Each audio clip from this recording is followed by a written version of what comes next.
rich. Sean, what happened to your podcast? Yes, it is. He had to move to Washington. He's not even here anymore. You got the mistakes. That's Andrew Mulligan. He even knows your last name. Oh, yeah. Oh, I've known Sean Who's for this? a long time. B's 87. That's my sister. Little quiet.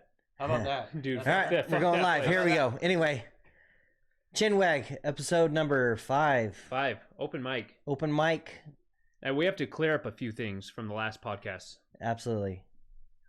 We Clear have them a up. couple guests as well with us. We got Dan and Andrew.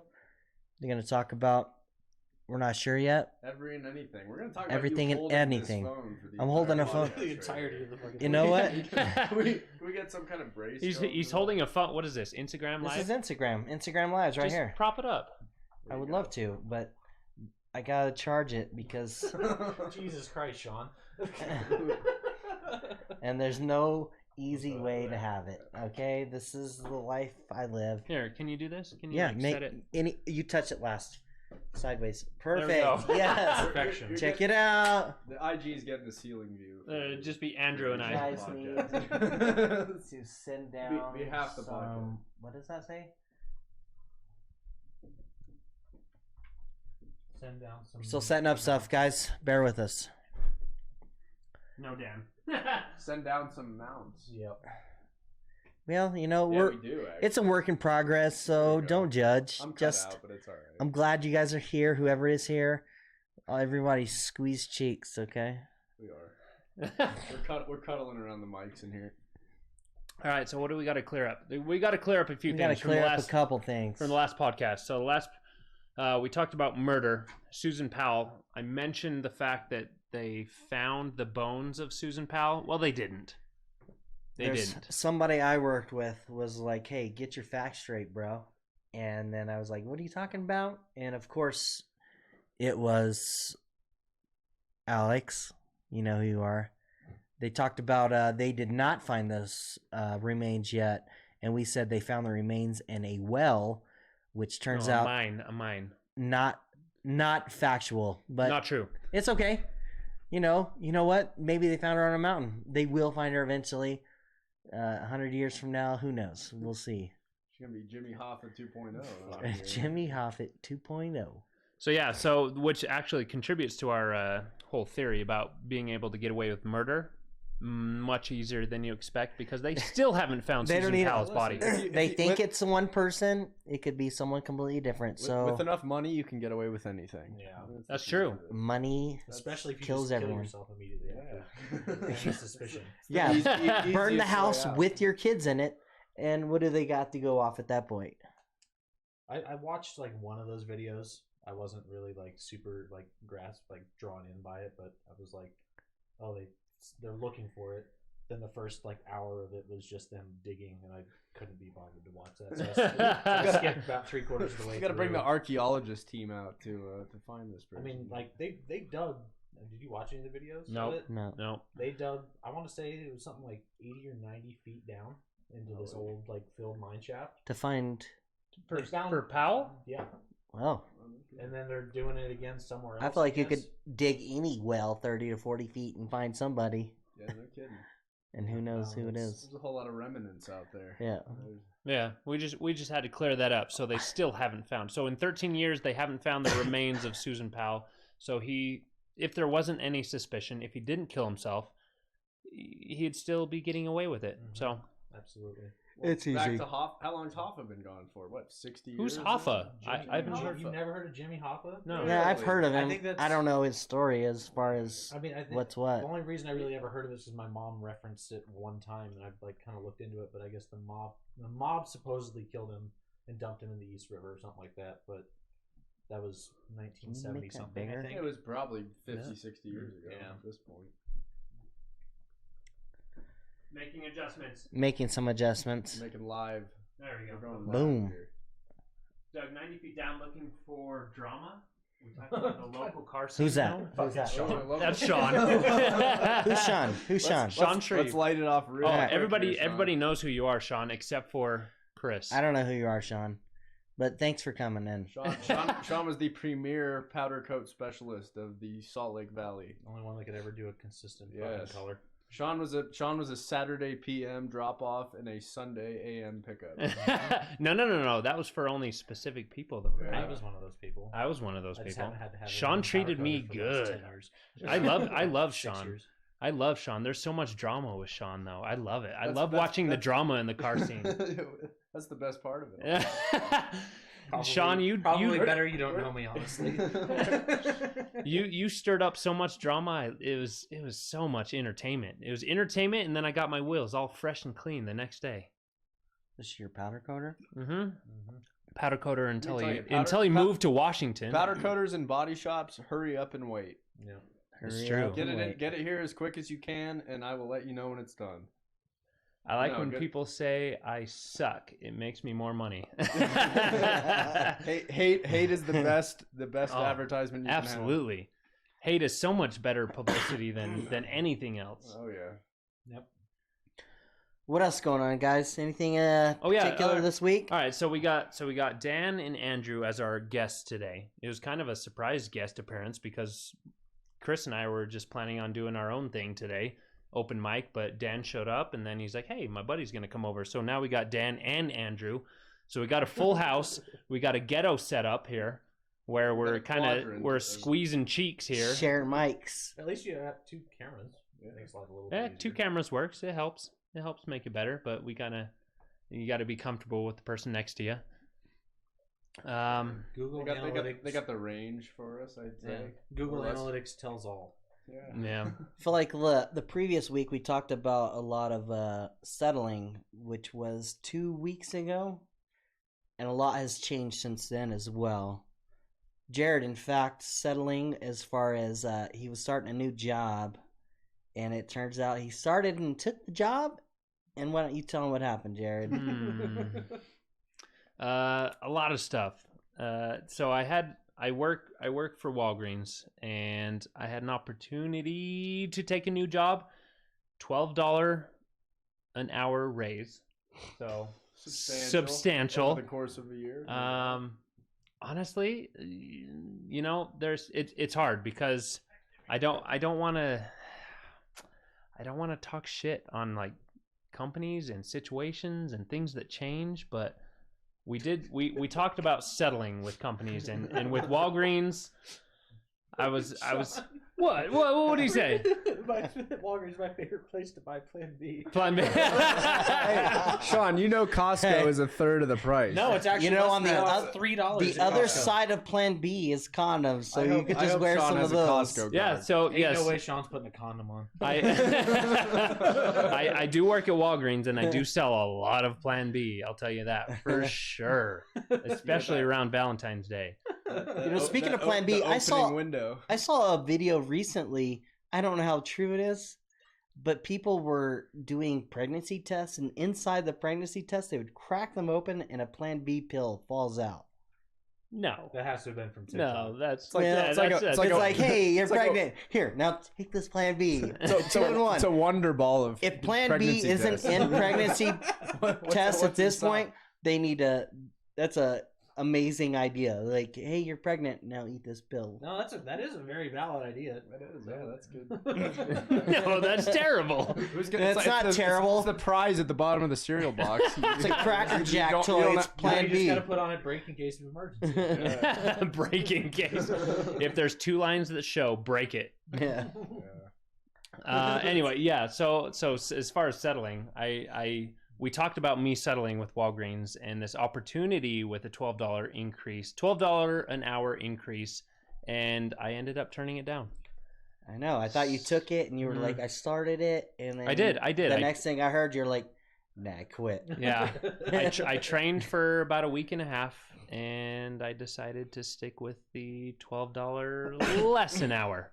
So speaking of jobs, I want to talk to Dan. Actually, both Dan and Andrew, since both are kind of unemployed. Unemployed. We're Unemployed. freelancing. Freelancing. if you will. Freelancing. Okay. All right. Expand on this let's name it freelancing. correctly. Yeah. How do you survive with this freelancing shit? Listen, it's 2022 and freelancing. 2022. Freelancing. Everybody is the quit way your to job. be. Yeah, everyone quit. Okay, so- find something you enjoy doing and do that. All right. Yes. So what do you do? What keeps you afloat What keeps me afloat? Well, I do enclosed motorcycle and auto transport, and I also buy and sell old Toyotas. What kind of Toyotas? Mostly Supras. I'll veer off into some obscurities here and there, but yeah, still doing the Supra stuff, and I would say everything at this time is kind of at an astronomical high. So the market's hot. There's plenty of money out there coming out of thin air. It seems like If you can get into it, there's an ask for every seat right now. Mhm. So if you have the right product, there's someone out there for it. But yeah, no, there's So you've been able to survive just on Buying and selling cars. transport of things, and then just buying parts or cars here and there and kind of flipping them. yeah, more or less. The transport is for the most part people buying their own items. We have a couple gigs worked out with guys who buy and sell a lot, and we're kind of their go-to transporters. And then that ties in with picking my own stuff up. It works out in my favor every once in a while. Is this your dream though? What's your dream?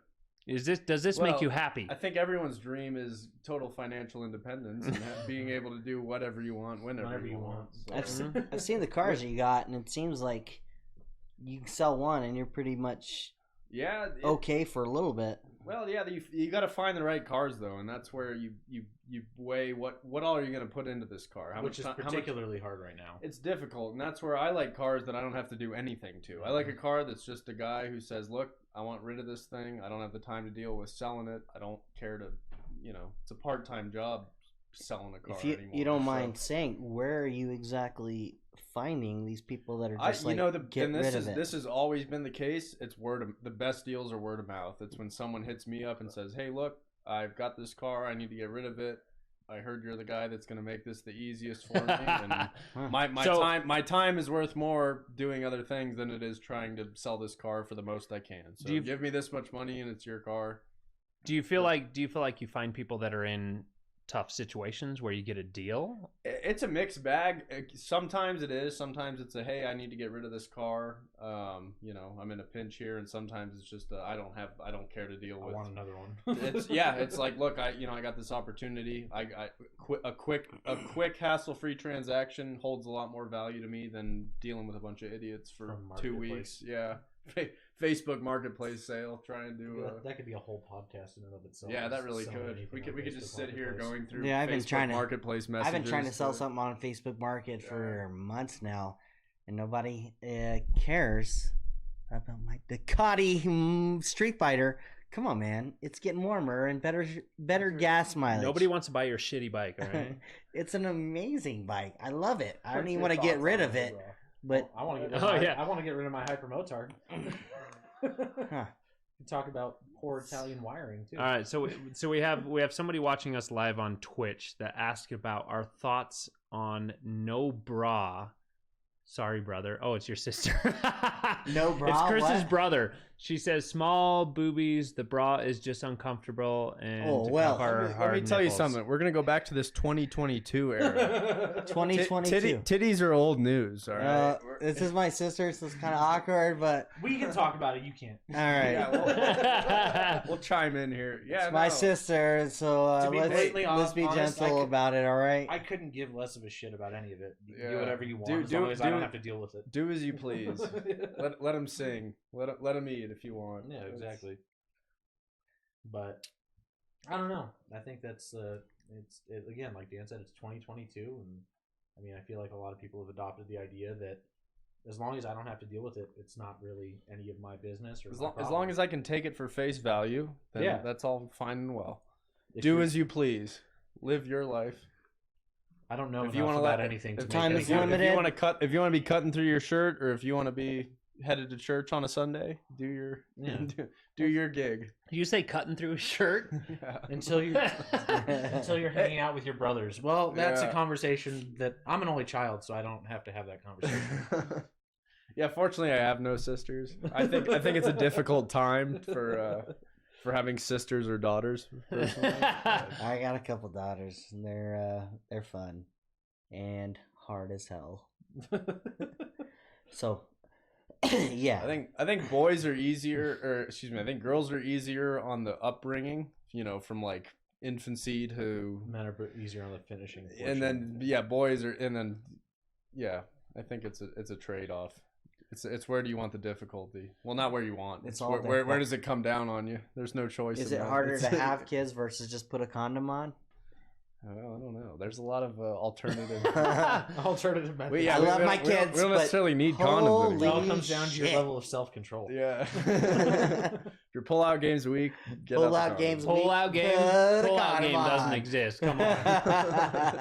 Sean, Hey, Sean asks, what do you guys think about trans people beating up on girls in sports? You know Listen, what? Sean. Ooh, We were talking about this nice. earlier. The sports are where I draw the line. Okay, if we want to have these mixed gender bathrooms, if you want to identify, all fine and well by me. I don't care. Do your thing. When you were talking about a genetic male, let's talk wrestling. Okay. Let me throw one Let's thing talk in there. about the swimming, person. Let's talk powerlifting. This is where you have to have a little awareness of like, okay, this is Biological advantage. fucked up. Yeah. This is an absolute advantage. This isn't. I mean, I'm a you fat have to draw 40 the the line somewhere. That's where I draw it. I'm a fat 42-year-old in that could, like, competitive sports. dominating the women's lifting programs or the lifting Olympics or whatever it is that they're doing. I will say with As a male? I will say with kind of a caveat that I don't think that there's anybody in the position that makes these kind of decisions for laws and everything like that. I don't think any of them have any sort of grounding enough to where they can make an informed decision. I think they're so drastically disconnected from everything that I don't know that I don't I don't feel that an 80-year-old man should be able to comment on these kind of things because he's been in Congress for fucking That's 35 our years. president as it is now. That's, And that's you- every president, almost every senator, every You representative. have such an agenda with everything where everyone has to please their demographic, and that dips into like where do we have to say, look, this is fucked up, like this makes absolutely no sense from a fundamental standpoint to like. And that's, I know it's a touchy subject these days to get into the whole the transgender debate. We were talking about this earlier. You want to know something? A big part of why the trans movement will forever garnish so much traction is that, dude, it's a bunch of dudes fighting. Like this is a lot of testosterone fueled testicular warfare going on, and these guys they will get what they want. Like it's battle, and that's you have. Obviously, it's a touchy subject for a lot of people, but at the end of the day, you have to look at something and say, you know what, do as you please. That's all fine, but like we can't have you out here deadlifting Testosterone fuels that aggression, so of course they're gonna argue their point and get their point across. It's gonna be a fueled debate across all boards. Another side of it that I honestly haven't heard. Like I'm very I don't get much media coverage because I don't listen to the news or anything like that. But you don't hear it from the other side about women trans males that were originally born as women. You don't hear anything about them competing in men's sports. It's always the genetic male competing in female sports. Yeah, it's true. Which is kind of interesting. Absolutely sandbagging the competition, absolutely demolishing any sort of adversity. which is bullshit. Yeah, it is. And I think that's unfair, but at the same time, I don't feel that I possess enough knowledge of the subject to really make a super informed opinion on it. But that was a nice disclaimer. Like, I feel like I should just throw that out there because I'm just talking just based on what I've observed. Non-controversial. Yeah, exactly. Like, hey, the woman a lukewarm take, if you will. The woman that competed in the women's swimming. She had a dick implant in her fucking thing. The next thing she's gonna do. But I want to mention the next thing she's gonna do is she only beat the second place person by like half a second. Oh, well, was it? Yeah. No, but still, after that, he's gonna identify as a 12-year-old playing in t-ball using his own dick to hit the fucking ball. Like, he's the best fucking t-ball player in the world. I mean, if you threw come on, like Michael Phelps or Ryan Lochte into that pool with those girls, would have fucking slaughtered them by like at least an entire lap. A mile. But at the same time, like the one in question, it was like minimal by all means. Huh. It was like half a second. So it wasn't a resounding like, was like, yes, I'm a man and I'm way in a better. male, he was placed like 400th Yeah, it was like place or 370 something, or and something then like and he that. starts competing with genetic females. And he had to like go to the female. Sean is saying it was by 2 full laps that he won. So Yeah, as he was as- like dominated. as a male athlete who's And that- 450th, which is what I heard. I thought it was Sean, like 470th. and I take it you're probably on the same page. That's where you have to draw the line is physical competition. I mean, So, you cannot have it. It's not. And It's fundamental biology. Yeah, here. so I mean, And again, it's- that's why I wanted to say it. Use- This is what I've seen, and I might not have seen the use proper use which discourse restroom of you that. want to use, wear what clothes you want to wear. But when it comes to physical competition, we need to. I feel like we need to draw a boundary. Absolutely. I Come feel at like, me as you will for that, but that's just No. I am not against any transgender anything. Like identify yourself as whatever you want. But I feel like in sports or in competition, there has to be some sort of separation because there still is that biological advantage. There is, and it's Sean, there's you're nothing really- sexist about it. But You're really playing devil's advocate with that one. Sean. The dude had a penis while he was swimming for the women, so there is a drag. I mean, I guess a disadvantage if you have to drag your Oh my penis God. behind while you're swimming. There is But, little I mean, drag effect.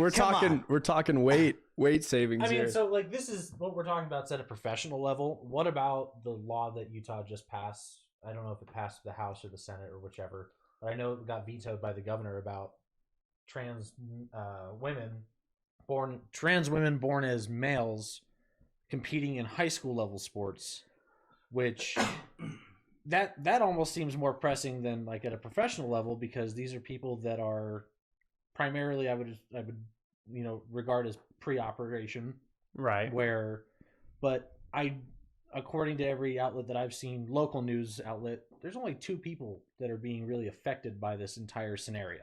they need to make a trans like gender a separate Well, it's a category. separate. Like, like you're they said, trans. we need There should be I think that would women's, be men's, trans, and you can compete in that. It's and, like and a see what it's happens. like an unlimited class it's like in any race exactly. category. Yeah. It's like with Olympics where they say we need a class where anything goes. I mean- This dude could be taking back a Trenbolone sandwich before he goes and puts a set up. Like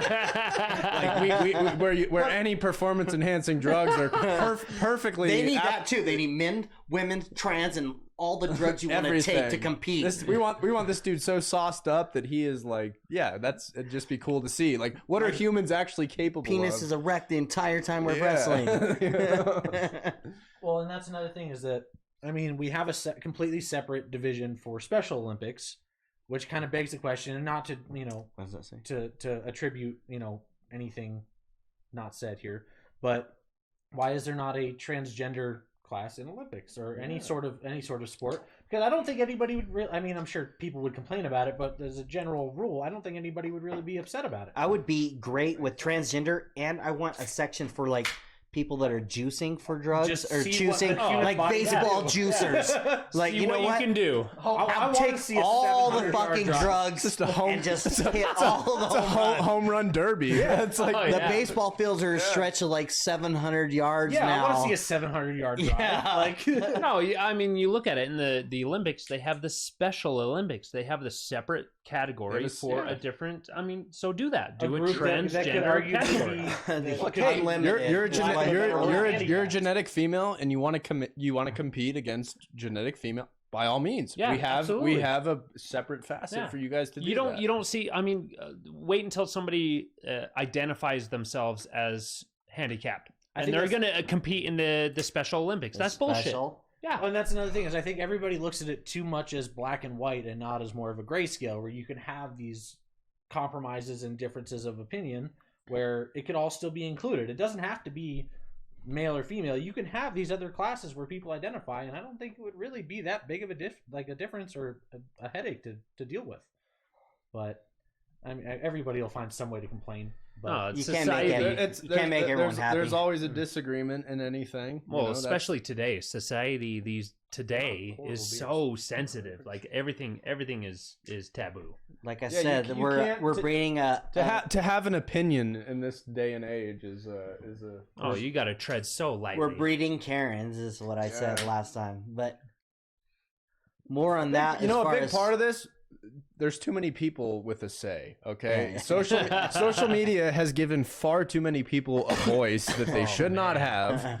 All the And influencers that have bullshit opinions. You have too many people chiming in with their 2 cents that should not even be doing anything more than working a bullshit 9 to 5 in the first place. Yeah. No, Sean's completely right. You need female, male, female, and unlimited. I mean, Yeah, that's- absolutely. Yep. Yep. Ooh, no, Dan. As somebody said. No, Dan. No, Oh, Dan. Sean's disagreeing with Dan on something. Oh, Too many people who think their opinion is relevant. Absolutely, Sean. That's it. You have too many people who think they count for anything at all, and it's like, I know You my know, opinion means fucking nothing to anybody else. I don't have a problem with that. I'm just going to still talk about it like it does.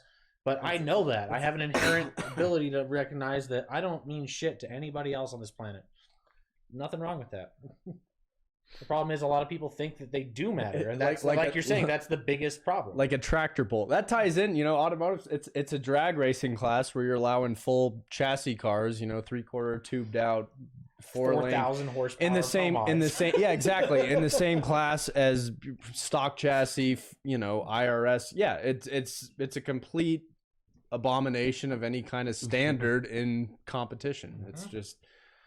Oh yeah, I mean, I don't know. That's where I draw the line. Like I said, you do whatever the fuck you want, but when it comes to when it comes to physical competition, I feel like we need to set a. You gotta separate it. There's a biological advantage. It's not a sexist thing. It's you were born a male. They have different categories right now for a reason. Even if you don't identify as transgender, they have the NBA, they have the WNBA, because you can't mix the two. So they have separations for a reason. There is an advantage. Can you compete in the WNBA? Sean, you're Mr. Fucking get straight. Sean, Can you compete in the NBA as a female? they should Because have I know somebody. Hey, I know there are sporting leagues where No, you can so- compete as a female in a non-female endorsed Hey, sporting league. there are women that are there's a shortstop in baseball that is competing in baseball that she's doing better than men. And what did Sean say?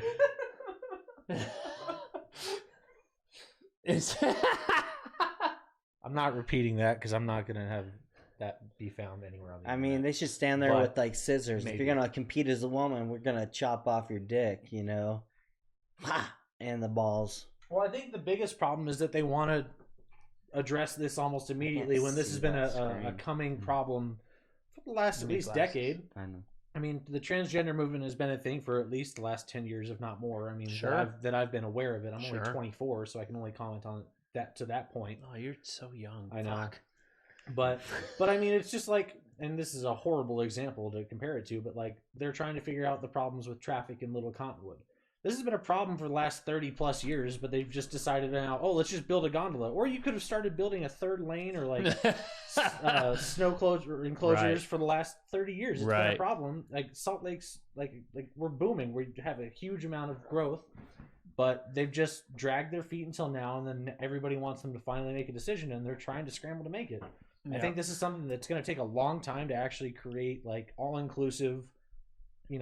Obviously people are going to be pissed off regardless of what you do. Oh, sure. You know what I'm curious? What sports are there now that men and women compete? That's what that's why I was going to ask Sean, but Yeah, I'm curious. Like, what sports he actually? didn't say anything. Well, He's- so I mean, with baseball, there's some collegiate this up. baseball. There's a girl that competes. I think it's on the East Coast. She's a shortstop or an infielder that's like dominating. So she is a prospect to be drafted to the MLB, but like I feel like it's such a controversial thing that I don't know if she's going to get drafted. I don't know if she's going to do well enough. Didn't the UFC have transgender people? I'll say right now- the UFC had some girl that was Transgender. she was transgender, but she like towered above every other woman, and she was just like a goddamn monster, and would just She was. I don't have my hurt, phone, like- but she was just beating the fuck out of everybody. Well, she was- It was just like, yeah, you're a dude, you got testosterone, and you're just murdering all these women. Like, it's not fucking just- fair. It It's was just like a- Andy Kaufman back in the day. Like, You should've- bring any woman up here Yeah. you want. I'll beat the shit out You of her. should have named Yeah, her fucking alright. Sasquatch Beast and she's just Didn't shitting she- on everybody. Didn't they like pull the plug because she cracked the skull on, of like 3 women? Oh my god, no! But I'm scared to fight her. Well, at this I point. will say so. I just looked this up, and the first woman. There's been 2 women drafted into the NBA. The first one was in 1969. Women or women? women? No, this is women. 1969. Denise Long was drafted by the Warriors, and then the second one was Louisa Harris, who was the 137th pick of the 77 draft to the New Orleans Jazz. She was 6'3", had played college basketball. Now the Utah Jazz. Yeah, had played college basketball at Delta State in Cleveland, Mississippi, leading her team to 3 NCAA titles. She finished her college career as one of the winningest college players in history and was considered one of the best female players in the country. So they are allowed in the NBA, but there hasn't been anybody for That 50 would years. make it. Does she wear a 45 years. cup? I don't think so. Is she wearing a piece out on the From everything I out on can the tell here, court? she was a biological female. Oh, So well, then I don't good know if it's a issue more of women not wanting to go or just not having the skill set. I can't comment on that, but I don't know. Way to protect yourself. No, maybe no, maybe no, they it's- should have it's better just- coaches. And like I said before, it's not a sexist thing. We gotta It's just vote. there is a biological advantage, and that's why they've separated. So any transgender anything, they just need to create a separate category completely. Touch my phone real quick. Touch. He Yeah. wants me to Still on touch the his phone. IG live over here. He's trying to wake it up Oh now. man. It went to sleep. Yeah, that's Shit. not a thing. I got it. anymore, Chris. Come on. Oh shit.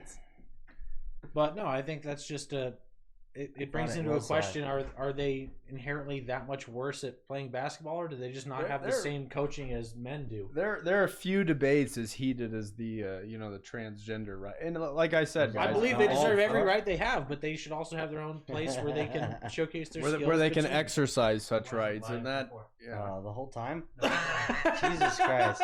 I thought I was on Instagram Live the whole time. So anyone that was waiting, I Yes. apologize. My phone was just get a stand for that camera fucking thing. on, and that was it. Sean offered to send a bunch of them. Yeah, so. What is Sean, this? put us All on- these comments on. Sean, I use your glass. Sean, I Go to use your Twitch glass table if you on want like to a. comment, because it's the easiest way to see it. If anyone's out there, Dick equals the solution to traffic. Yeah, Dick. pulling out would be 90% of the problem, but tourists are the biggest issue. Everybody should be limited to Sean, I don't- children, Sean, and I won't address that with a caveat. Everybody should only be allowed to have the same amount of children that it took to make children. Sean, I don't know how long you've been gone for, You're but the infrastructure Right. around here in the Salt Lake Valley Sorry. has gotten pretty absurd to say the least. Yeah, they want to build a they're $180 million gondola these up Little Conway. these developers come in and they don't want to leave a single blade of grass undeveloped. So we have anthill density apartment buildings going in left and right, and there's no roadway to accommodate that. So if you're out there listening and you're thinking about moving to Utah, please Fucking do don't. not do that. Please, God, because don't. I don't want to be here anymore. It's let too alone full. fucking- it's expensive. It's expensive. It's overcrowded. all that population and still small town mentality. It is. It's Small Lake City. I mean, it's a small place. It wasn't. You're not talking about Florida where they built 6-lane highways everywhere to build it out. This is a small place. It's Yeah, Seattle. I was in Seattle Yeah. for 3 weeks over the summer, and that really opened my eyes to a lot of things. But it also made me realize how Utah is not worth anywhere near what it is up in Seattle. That I'd much prefer to live up there. Well, For the cost, I could find a place for the same price here as you could up in Seattle, and it's expensive. But I mean, my apartment tried to raise my rent by $500 this year. No, Jesus. Yeah, so I mean, it's not like it's a niche Well- problem. Granted, I lived in Cottonwood Heights, right at the mouth of Big Cottonwood, so Yeah, I was I'm in a looking pretty up deluxe there. there's a location, big but- tech boom going on here in Utah, and the problem you run into with that is you have a lot of people making They good built money. 6-lane highways in Florida so they can get out faster. Come on, Sean, you love Florida, don't you? No, Sean it's- hates everything. I don't know what you're talking about. Sean Lake City. Yeah. No, it's just, man, it's tough because you have a lot of people fighting over housing. You have a lot of money coming into the market of people who basically don't care. They're like, I'll live wherever. I don't, this Pay is $500 or pay $50,000 over asking just to not have to deal with bidding. And you have people fleeing places like California, and where's the first place they want to go? Well, they're not going that far east. They want to settle in the mid. It's not even Midwest. I guess we're Southwest. No, we're Utah. There's no classification. I do. I feel like Kinda Colorado and Southwest, Utah are kind of little their bit. own. It's Southwest mixed with Midwest, mixed with West, South-ish. It's mixed with Pacific North. It's it's a crux point of many different territories. And Would you said your rent was increasing by like 500? Yeah. That's a lot. That's Yeah, it's a big so jump. The much. same thing. My ex, she was telling me the other day they're increasing her like $300 or $400 a month, which is insane. Well, Big so jump. I went to the front office and I asked like, why is it going up that much? And they're like, oh, well, our property tax increase. I was like, and so $500 Well, no, so per that's the thing. 20. Well, so 50, I lived 100 at people? Pinnacle Highland, Yeah. so the ones that are right by Brighton High School there. Yeah. And I mean, that's a very nice area to live in, and like housing prices in that area have skyrocketed for obvious reasons because people want to come here, but they want to buy a second house to have if they want to go skiing. But I also looked at the property value that had gone up, and their property value went up by almost $3 million. Jesus.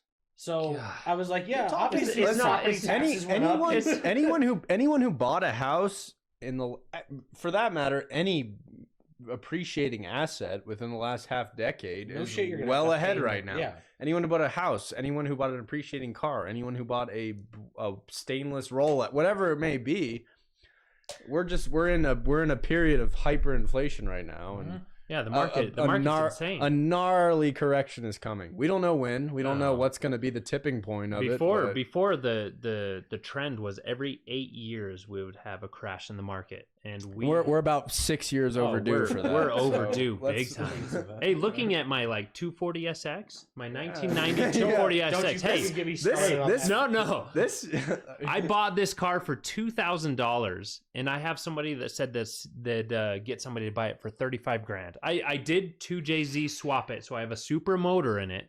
Okay, but I bought it for $2 grand, and they can sell it for 35K.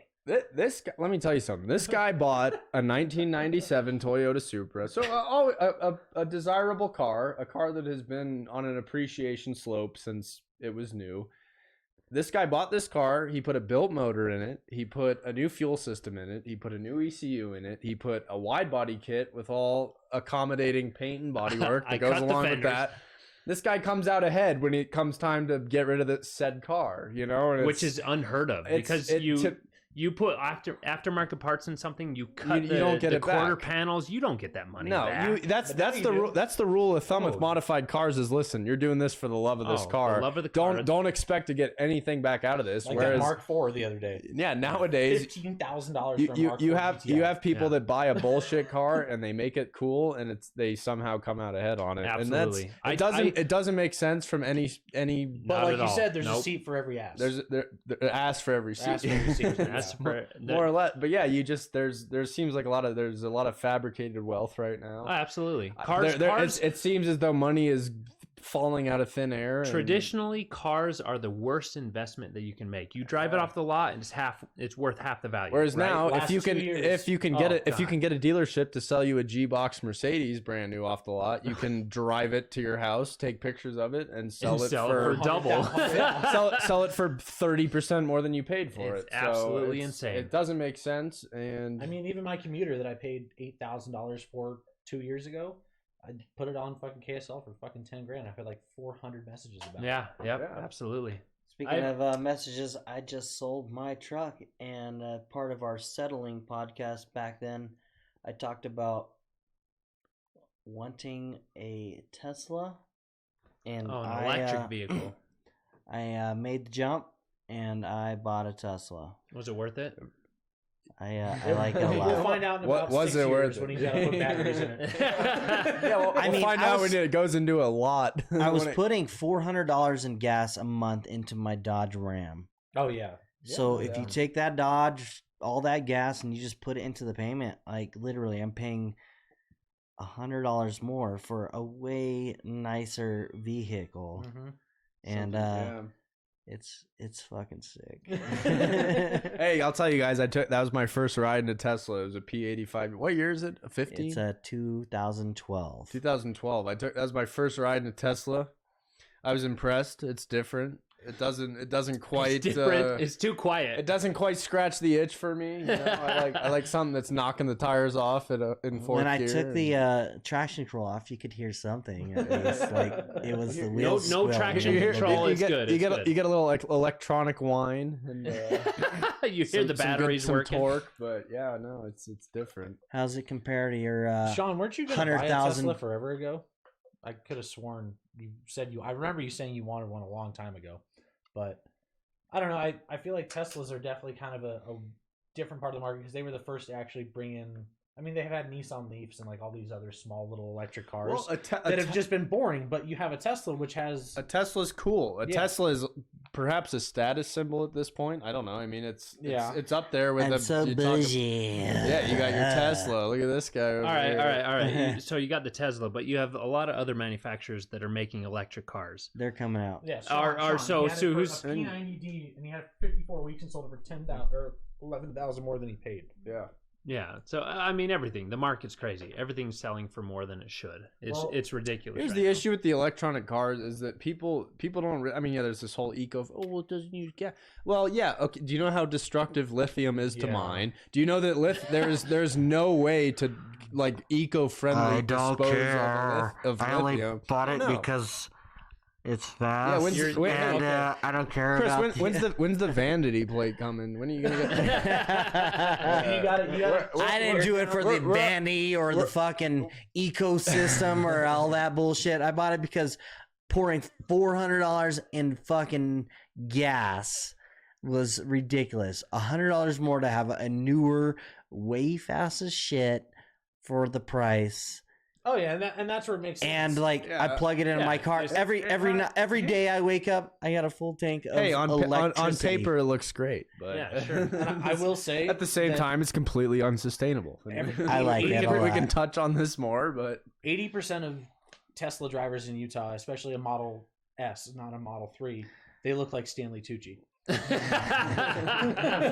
you can really group them all into like one demographic. I mean, but I mean, granted, I think it's 2035. I think almost all car manufacturers have to offer like a 75% EV lineup. Really? Lamborghini is going 100% electric by 2030. I think they Lamborghini? said. Jesus. Hey, So okay, so how true is this? Was it Washington? Washington announced that in 2030 they will ban all petroleum cars. I think there's Is that real? Sean, is that real? Sean, fact check. All right. Fact check us. I don't know that they ever could actually endorse that just solely based on the fact that until there's a actual lower tier No. economy class like electric car that has a range that is sufficient enough to get you from over 300 miles because I know Okay. I'll say right now, Here's like, Sean's fact check. Yeah, you new said petroleum, sales that's of fine. new petroleum, so you can have. while I was out for the last week, I shopped for like 3 days straight for this fucking Tesla. Okay. And every day it was like I would test one. It was like, oh, it's And it was a sold year the next old. day. It was 47,000. The front fender was smashed into something. It's been rear-ended, and they wouldn't drop the price because the demand is so high. And it's like, no, I couldn't find it. Demand is everything. It was insane. And the Teslas were like 8 months out if you order a brand new one. I went and test drove another one, which was the Volkswagen ID4. And it was like 8 months out as well. It couldn't compare to here's the the Tesla. here's the problem with the electronic vehicle standpoint from a transport perspective. Like when you're talking freight, okay, when you're talking a 50,000 pound trailer, and you have like you can't. Damn, these guys. What are you hauling for 50,000 pounds? You got the Tesla semis that they announced. Okay. But yeah. when you have to sit there and there's a time frame for things. These guys, I mean, granted, yes, they can stop and sleep, but you're talking about a whole new infrastructure to set up chargers and truck stops for it doesn't work. These guys fill their truck up with diesel And they leave. Yeah, they fill up and they leave. They spend 30 minutes at the pump. They go in, they get a Slim Jim and a big gulp, and they're out. It's not like, oh, well, I got to plan this into my day, sitting here and charging this thing up for an hour. Have you gone to a supercharger yet? I've been to one so far, and I how will long say, did it take? What percentage were you at? How long did it take? okay, let me talk about it. So first of all, my car's battery's probably not as good as a brand new one. No, and that's the inherent. My car is flaw. 10 years old. Mhm. It looks really good. The got a little- outside you got a looks little, pretty flawless. Yeah, it's a What? great looking car. I had a lot of problems with setting up the Tesla app bullshit to set. Oh yeah, And I think halfway through it stopped the supercharge. yeah. But me and my brother walked off. We had lunch and everything. And 30 minutes we came back and it was fully charged. Mhm. It costs more to supercharge. Mhm. Well, and you do know that the supercharging is going to wear the battery out faster than a standard Yeah. Yeah. overnight. Well, It's you like- don't. like- it's the same, it's it's like the same any as an iPhone. iPhone. Yeah. You don't charge it all the way you either. plug it into a. You Yeah. keep the limit at like 80, 85%. 80 Yeah. 85. So after it hits that, you just leave it alone. You're only going to charge it 100% if like you're going on a long trip or something and you plan it out. But it was like $15. And that was on the high end of the charging. Like I charged it at my house overnight and it like tells me on the app like I charged 31 miles and then it stops and put it in parks mode and it stops charging it.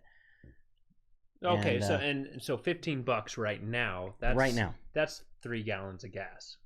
3 gallons of gas. Give or Unless take. you're in We'll call California, it that's 3.5. Unless you're in California, that's a That's gallon and a a half. gallon Hey, and I'll a tell you half. something. Before we had- I sold this car, my truck literally every time I was filling up was $100+. I don't want to hear 100 plus. We filled up. 100 We filled up the tow plus. rig in Santa Ana, California, in Orange County. Diesel was $6.69 a God. gallon. Had we, well, we filled up enough to get us out of town. But had we filled the truck there, it would have been $400 That's to insane. fill the truck up. I feel And bad so- for the real semis. I drove semis for a while, Yeah. and we would stop and we would put like before all this super growth in gas, we would put like $1,500 in gas. I had a Snapchat memory pop And up I bet from now- 2 years ago today. I paid $1.89 a gallon for diesel was $1.72 at Oh, that is Costco. insane. And you're talking. I'm serious. We stopped at a station The in Orange County, cheapest California. It was I like ever remember was in $6 high school. My first car, I paid 79 cents a gallon. You're old though. You're old. I'm young as fuck, boy. Yeah. Part of the reason I bought Let me my dust the daily cobwebs driver, off you. it's a BMW diesel, and then like as soon as COVID started really hitting and quarantine happened, I was driving all over the place, but I took a trip to California.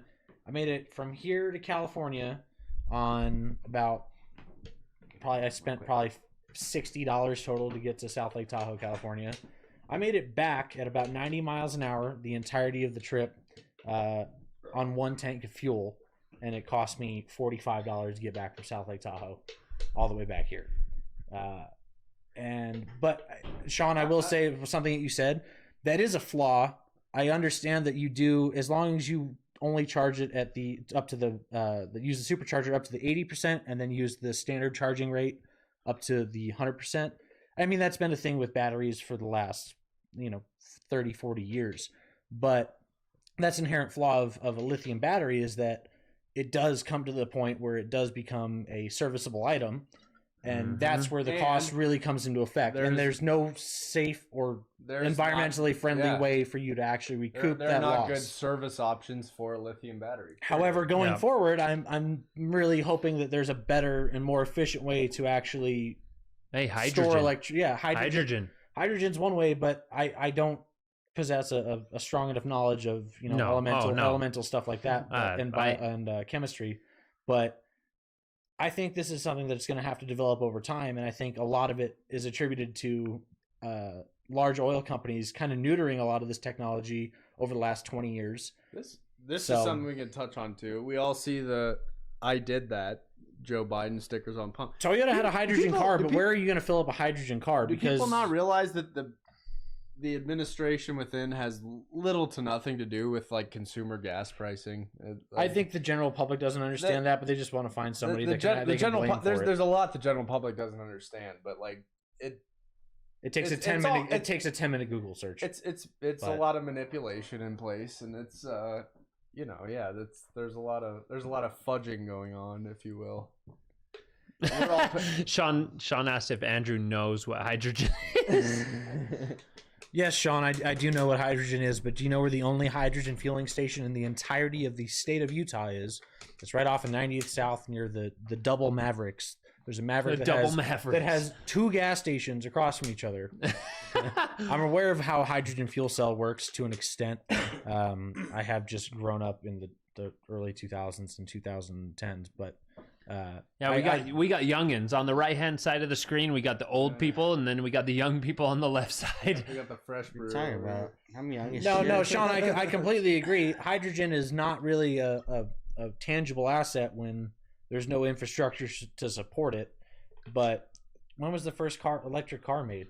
I want to say the first mass-produced electric car was made in the mid to late 90s. Yeah. Might have been the one I bought. I don't know. It was the UK. Europe had one. It was the fucking G Whiz. Yeah. That was the first mass-produced fucking electrical car. Cheese Whiz. But first car was okay.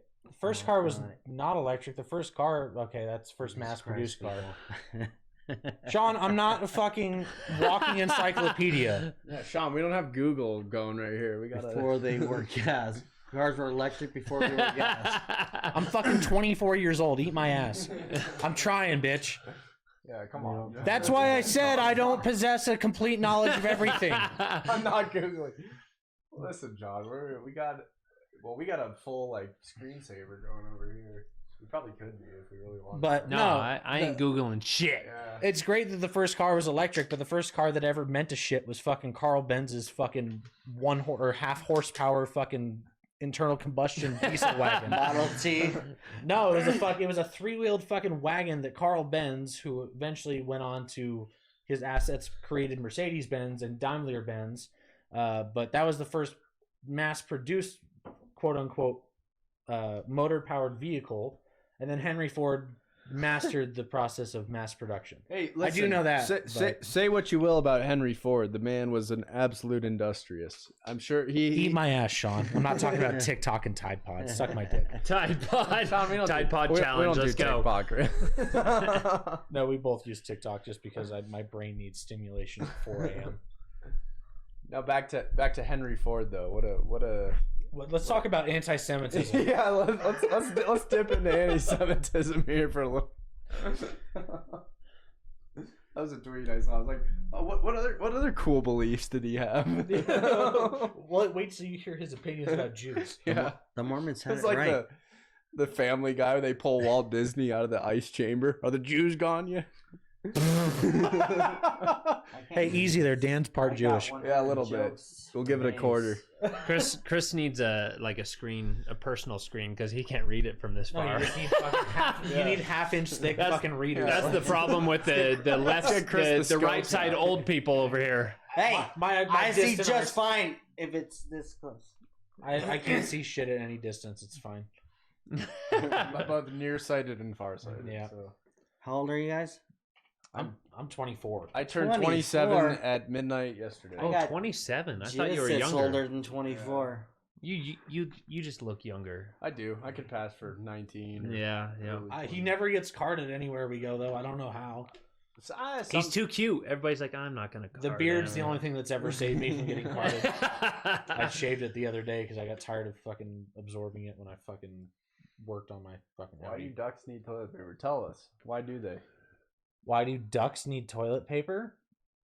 We're live on Twitch right now. That's where we're reading the comments on Twitch. That's why if you guys Instagram's got a couple things. The mustache doesn't grow back as quickly. On Instagram. It comes sorry. a little slow. You got to give that an extra day. Yeah, it's like about a week difference between the mustache and there. beard. I shaved beard fucking 2 days ago, and it's this far back. Some other things we need to settling. After Jared tried to get a new job and quit, and then went back to where he's at. Now he doesn't work the whole next week.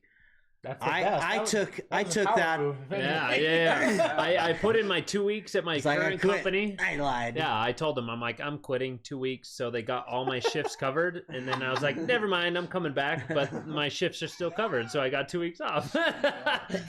Dan's mustache looks like he itched his nose with a dirty hand.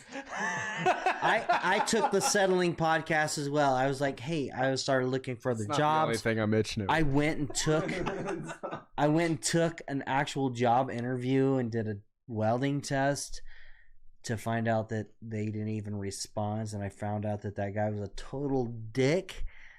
And then I was just like, I'll just settle where I'm at because I can do whatever I want. Nobody gives a shit. Yeah, you So go and we drink settled on slash- the lunch. Not settled. Hey, well, guys, let me tell you this: we ended up with 2 ski lift fabricators in the same.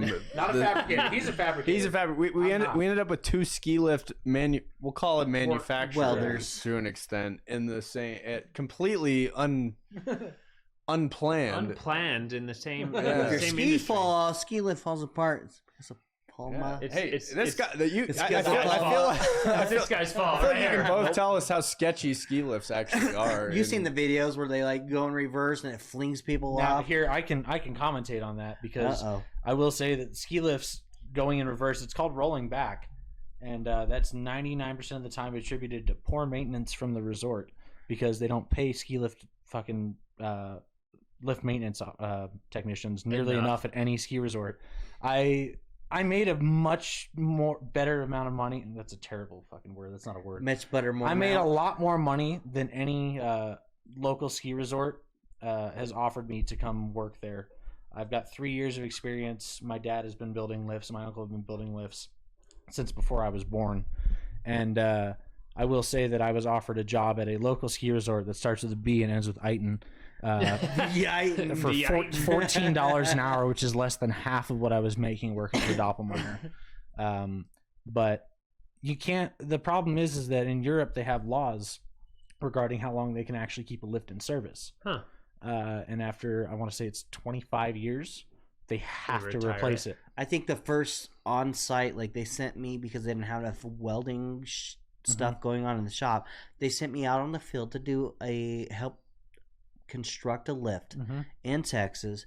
Turns out it was a bike lift or a bike And a mountain whatever bike. it is. It's in a mountain bike park. park. And we bought this lift from somebody else. So this lift had to have been at least 25, 30 It years was a old. C-Tech, wasn't it? I have no idea. I'm sure it was.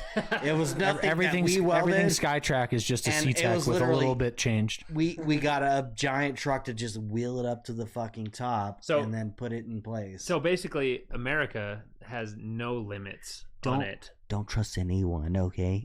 No, America, you basically There's you little to could no be riding on a regulation. lift. There's with a your lot of life. regulation, A lift- actually. a lift, an elevator, whatever. There's You a lot. could- you of could be riding on a regulation, lift. but people just skim over it. I will say when I'm welding, I do a good job and the welds will hold you. But if I'm not doing it, I don't know. Yeah, what's but if going your on out welds there. are 25 years old, then they need to be retired. If my They welds are actually 25 years old, As long as They they don't. pass a weld inspection, which is I'm actually certified. I'm a level 2 NDT. after they So- put a layer of paint over it, it's not going to rust through. It's yeah, fine. exactly. As long as They you can weld fuse test two it, pieces of metal ultrasonic into it, one. whatever it is they need to do. But Mhm. you can tell if it's a shit weld You can just just look by at it. looking at it. Yeah. And by no means am I a great welder, but I did have to take, I want to say, well over 210 hours of training and processing to actually properly evaluate an NDT with mag particle on how to properly evaluate a weld. And out of, let's say, the 30 ski resorts I've been to in the last 3 years, I would say that I could confidently recommend at least 2 of them to go to. Two of them to pass. Two of them. And all of them are owned I'm by gonna take large my hat off conglomerates now. such and they It's not that I work there or anything. let me get that out. I couldn't give less of a fuck All right. because I don't work for Doppelmayr anymore. You can Andrew. suck my dick. Andrew, so are you willing to say who you recommend? Locally, Snowbird is Snowbird. 100% on top of their stuff. All right. Solitude is as well. Brighton is.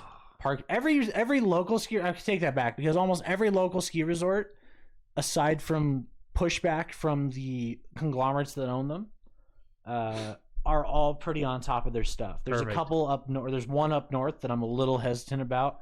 It starts with an N, and it's the smallest ski resort in Utah.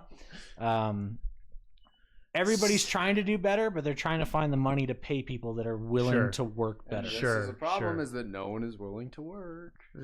See, but I don't believe that because I've been pretty much voluntarily unemployed for the last few months. I was really tired of the travel that I had to attribute to Doppelmayr working in the service department. I had no interest in working in production or anything like that.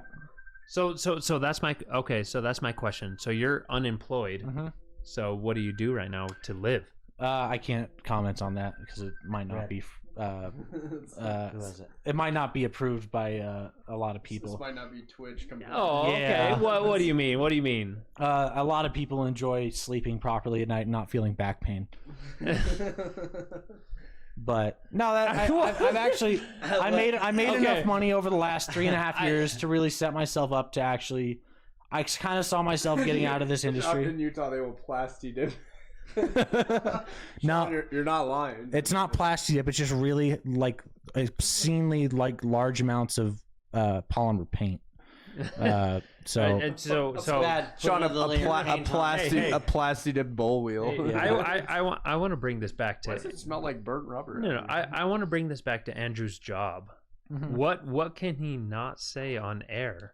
Like what do you do? What do you do to disguise it? You can disguise it if you want. At what point does it become defamation? I really know how. Is this like a OnlyFans type thing? No, my dad's really good at horticulture, and he's taught me a lot of things. Ah, okay. Say no more. All right, I got it. But that's just for petty cash. Honestly, I worked a lot of hours. I'd work 180-hour pay periods. Just going all across the country. So like in a week, I would go from North Carolina to Driggs, Idaho to Grand Targhee, Jackson Hole. With this horticulture stuff? No, this is with Doppelmayr. To Jackson Hole, Driggs, Grand Targhee, all these places. And I set up a good enough savings for myself to save for a house. And then I set up another savings if I decided I wanted to leave this job. I didn't really have much overhead cost. I had my rent, I had my car payment, my motorcycle payment, just because I didn't feel like paying cash for a fucking motorcycle because it's a money pit. You'll never make your money back on them. But they're fun as shit. Oh, absolutely. No, I love my bike, but no, I've set myself up. I knew that I wasn't going to stay in this industry for very long because it's full of a lot of people that don't have any desire to change their opinions. And it's a lot of old guys that have been at ski resorts for 40 plus years and they've been there for so long that they can't go anywhere else. And I know that they just don't have any desire to change anything that they do. Well, I've noticed that even in my job, like as they're trying to hire people, they're so desperate that like anyone that can lay down a mediocre, shitty weld, they're like, you're hired. Yep. There isn't a business in the valley that doesn't have a hiring sign on it. And I've noticed that you can blame it on Doppelmayr. More than half the welds are not actually inspected. There's not a lot that's inspected, and I hate saying that out loud, but you didn't say that out loud, by the way. That 90% of the welds we do on the bull welds, like it's they want like a quarter almost. inch to 5/16 weld. Mm-hmm. And nobody's fucking checking anything. There's no quality. After it goes out of our shop, it goes straight to the paint shop. And then the lift right on the mountain. And then they're like, take it out and install it. Straight to the plasti dip shop. And no, there's not hardly, as far as I know, after it leaves my vision from the paint shop to leaving, nobody's fucking checking anything. And which company do you work for? It's not Skytrack or Doppelmayr or Poma. 7-Eleven. No, you work for Yawn. Yeah, I'm not even gonna like say it out loud, but like no, you work for Yawn chairlifts. Yeah, sure. Yeah, sure. But like, there was one time somebody came in and like they were checking and they'd find shit and we'd fix it obviously so that you're safe. But then after they left, they don't check shit. But there's only me and one other guy for the entire company that welds the bull welds. Mm-hmm. The actual. We had three. There's guys. not a lot of important parts that need to be checked beyond that. Mm-hmm. It's just like the life-threatening parts. Mm-hmm. The life-threatening parts are Well, I not will say being inspected. there's a small ski resort. There's a small ski resort up in Idaho that was formerly owned by Bruce Willis of all people. It's Oh, called Soldier really? Mountain, and they have these old ski lifts from the '70s called Stodleys. They're really hard to find parts for, but it's part of the Doppelmayr conglomerate. Obviously, we own like 80% of the fucking market, which is I don't know if we should be saying brands and Yeah, we're crazy. doing some. I heavy can't. name dropping. You can't. I work you for a can't. living. You can't. I can't. But like, I didn't have take my hat off. I had no NDA, so just saying that right Do you now. have an NDA? No. Okay, you're good. But he doesn't need to Pay me comment better. on it. I'll do better welts. He doesn't. His company's product is actually pretty stellar from what I've seen because it was based on a pretty solid product from the get go. But I mean, you talk about like these companies that have all this old technology. Like, there's plenty of ski resorts. Like, you look in anywhere in like Wisconsin or Minnesota or anything like that. There's places that haven't changed their shit since 1960, which is insane. It'll work. Oh, yeah, it'll work till absolutely. it. But that's the thing. They keep band-aiding these things instead of just replacing them. Yeah. But the problem is that the cost of like a new ski lift, you're minimum $500,000 to $1 million.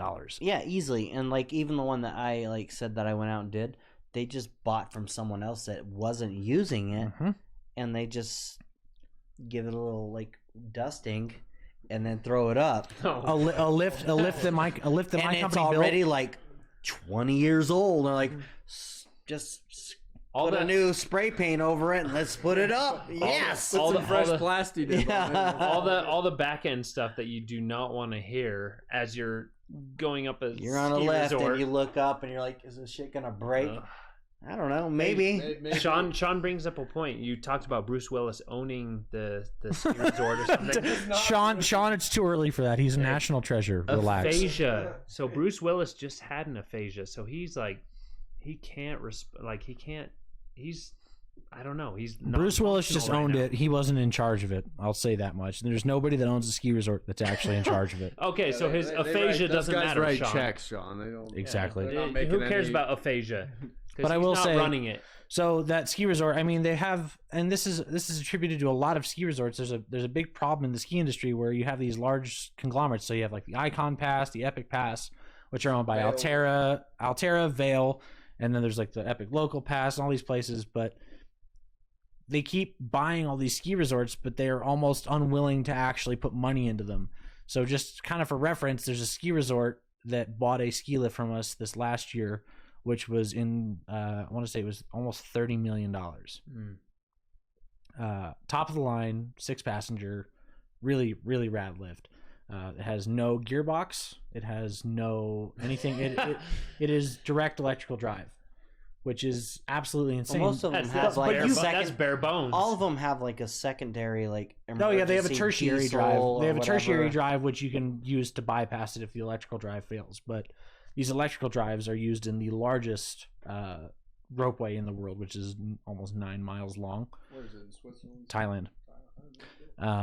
It's a well proven design, but find a mom and pop resort that's just a small like Wisconsin or Minnesota that can afford this kind of shit. Nobody. Exactly, and that's why they all buy old fixed grips or brand new Skytracks because it's Okay. it's something All right, easy. all right, hold on. That's a good. So- hey, Sean, that's a good quote, actually. What do you say? What do you say? You can't undo the past, but you can certainly not repeat it. Very true. Yes, yeah. Hey, Sean, there's a lot of professions out there where not doing the wrong thing is much more important than doing the right thing. Okay, And so we have two people here that have been in the ski lift industry that are basically saying you're not very safe. going to a ski lift. You know what? My welds are solid. I will say, Like a rock. every place is held up to its own local, being state, like especially in the U.S., like state regulations. They can't void them. So you have places that have had issues in the last few years that they actually call in the manufacturer to help address Sure. in order to catch up, because sometimes when you're not paying enough, unfortunately it's kind of hard to stay up on maintenance. which is the bigger inherent problem in the whole situation. It's just a giant book, and they're like, "Here, Talking- congratulations, you bought this lift. talking Here's a maintenance. giant book. Yeah, back I to- need you to read this whole book and then confirm and do all the maintenance on it, and then they have nobody to learn it." Talking maintenance, Sean says he will not need a chairlift because he owns a boat. Let me tell you something, Sean. A boat is the one cool, neat toy that I will never personally own. Why is that? Because it never fucking ends with a boat. What do you do? Okay, if I live in Florida or somewhere, well, granted, I'm still paying to dock the thing for the entirety of a year.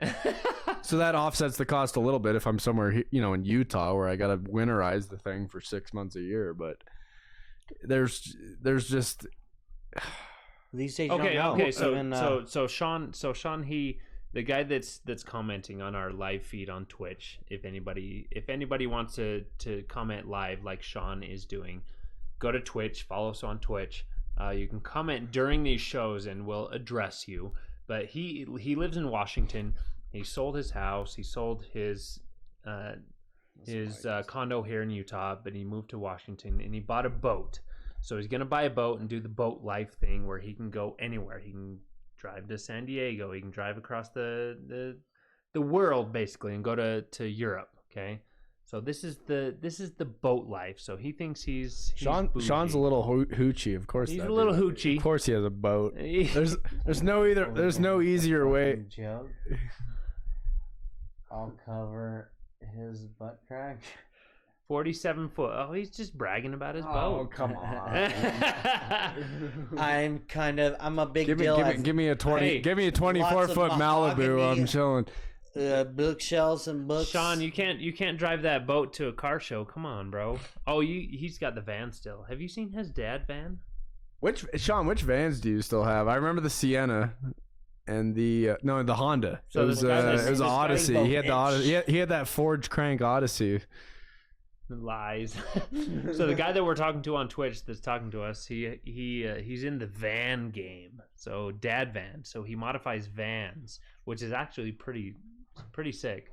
Odysseys. What does he have? Oh, Odysseys. That's right. He has Odysseys that he modifies. How many Odysseys are you up to now, Sean? You had two the I last think he time I has two. talked to you. No. I think he still has two. He has one 72. that's pretty much done, but he has one that he's building right now. What do you guys? So speaking of car stuff, what do you guys think about the car scene in Utah? So all four of us are in the car scene. This is a whole separate podcast right here. Let me throw in here really quick as a caveat. When I said that there's only two places that I could really recommend, it's because they're exceptional at lift maintenance. However, every place is held to a standard, and some are just better at it than others. So let me just cover my ass on that one. Back to the car scene Okay, part. car scene now. Car scene in Utah. Ready? Dan, go. All right. Here's the thing with the car scene. You have two separate Schools of thought. You have two separate Hold schools on of 1 thought. second. Who is that? Chris Dolan? Are we still on the IG live here? Okay. Here's the thing with the Uh-oh. car scene. You have guys who are about going fast, and you have guys who are about looking cool. There's no issue in either demographic. I will say the one thing: guys that are interested in going fast are also interested in looking cool.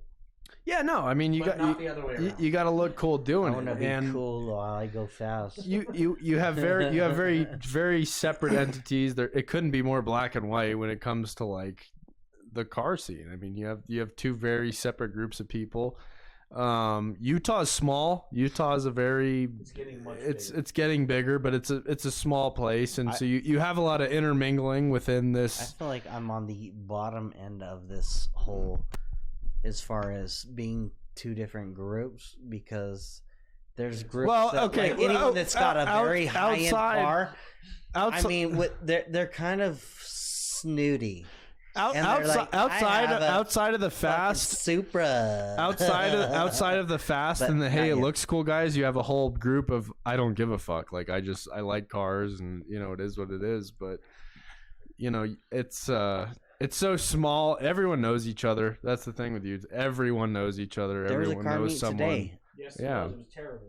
I don't do. I drove by it and I I don't was do. just like, I don't do the it would've car been meet cool stuff to go and check it anymore. out, honestly, but I just didn't have time. it's like you walk around, you see the same shit you've seen 50 times. I mean, it's just it gets to a point where it's just a broken record of like, okay, cool, like there's that guy. You know, you say what's up to all the people you like, but I mean, I don't know. I went to I was down in Orange. I went to San Clemente Cars and Coffee, and it's all supercars. It's all you pull up that big one where it's literally all supercars. It's all you pull up at 7:30 in the morning. You got an F40 sitting there. You got a Carrera GT across from it. You have incredible cars. Whereas you pull up to a car meet here, and it's like, okay, like why did I wake up? Car there, Dan? My ideal car. Yeah. So like dream car. What's your dream car, Gene? My Ferrari F40, no doubt. Ferrari I mean, that's. F40. I'm not. Listen, I'm not even old school. I'm not even a Ferrari guy, but the F40 is one of the coolest things. I mean, there's a lot of. Yeah. What? You sure? Is there any running anymore, or are they all just fucking? Yeah, they're all running. There's a guy in China or a guy in the UK that violently drives his car, his F40. He like drifts it through roundabouts and does like 160 mile an hour pulls like every single day. But that's the kind of person that can be like, yeah, I have fuck you money, I'm gonna drive this car how I want. Right? How about you? What you got? What's your ideal car? Ideal car, I mean, well past my realm of like tangibility. It'd be a Swedish supercar. You look at Swedish? anything that Koenigsegg has done in the last 20 years. Their one drive, their the electric assist, their free valve system. I really appreciate the engineering aspect of it. I think Ferrari is an antiquated car company that's trying to make. What their would way you go in. within like obtainable cars? Obtainable car, I'd say like an Audi RS6 wagon. I think that kind of does everything. There you go. Those not bad. are sexy. All right. I mean, it does. It has room for people. It has room for things, and it can go fast. It's not particularly good at any one thing. You like but it fast. it covers the blanket. A jack of all trades. Exactly. It's a jack of all trades and a master of none. Hey, Sean called you out, Dan. He said it. He doesn't know why everybody loves the F40s. Sean, how can you hate on an F40? Like I said, I'm not even a Ferrari guy. If we're talking tangibility here, something realistic, probably a. God, that's a tough one. Honestly, I mean, yours would be like, cool, but like Ferraris. I feel like they suck. Okay, Ferrari. Yeah, they fucking suck. Okay. They're Italian pieces of garbage. But they're cool. They look amazing. Lamborghini or Ferrari? Oh, Lamborghini all Why? fucking day. Well, okay. If you're to daily drive, Lamborghini. Okay. Absolutely no question. Something that's just cool. Yeah, Ferrari. Like it doesn't. So is it because of cosmetics or No, so it's reliable. Well, as far as reliability, you'd go Lamborghini. Absolutely. As far as cosmetics or appearance, what would you go? The Italians and the Brits build some beautiful cars. Okay. They're colossal piles of garbage, but they build some beautiful cars. Okay. So as far as looks go, you'd go Ferrari. As far as reliability, you would do Lamborghini. It was like the whole STI to Evo debate. I want a STI to drive to the track. I want a Evo to drive at the track.